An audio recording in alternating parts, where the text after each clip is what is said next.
Hi ladies and gentlemen, and welcome to The Drive. I'm your host, Michele Rahal. Has it ever occurred to anybody out there where the beautiful designs of these supercars of today came from? They didn't just pull them out of a hat. They've all been evolutionary, which means they came from revolutionary designs from the past. Now here are 5 cars that changed the world of design and aesthetic beauty. Now of course they're in my own personal order of preference, but that's beside the point. Number 5 is a car that in 1955 changed the way we look at cars today. The Mercedes 300 Gullwing. You might recognize it from the new AMG SLS Mercedes that was just introduced. The 300 Gullwing was noted for being the fastest production car of its time, in part due to the direct injection engine. A restored version of this car goes for upward of $1.3 million today. Number 4 is the 246 Dino. It's a Ferrari, but Enzo Ferrari didn't want to put the Ferrari name on a 6-cylinder engine car. Ferraris were all 12 cylinders at the time, so the next best thing was to name it after his son Dino.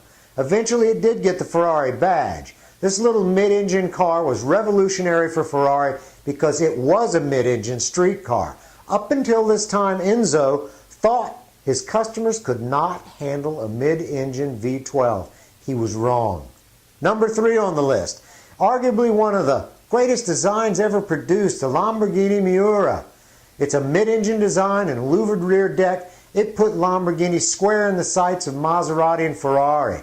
For its day, it had it all: sex appeal and speed. All Lamborghinis since have been more angular in design than this, but this is the most collectible of all of the Lamborghinis. Number 2. This is a hard number 2 to call a number 2. It's the Ferrari 250 GTO. It's truly a race car for the street, and in the early 90s, during the collectible car heyday, it could bring as much as $14 million. It's a hell of a ride, I know, because I've driven one.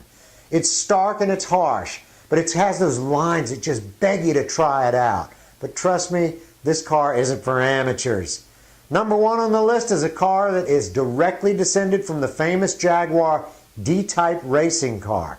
It's the Jaguar XKE, roadster or coupe. When it was introduced in the early 60s, it took the design world by storm. I know, I owned one. And it was finicky, skittish on a wet road, and depending on where you lived, it would overheat constantly. But it was and still is considered by many to be the most beautiful sports car ever produced. That's it for another edition of The Drive. I'm Michele Rahal. See you next week.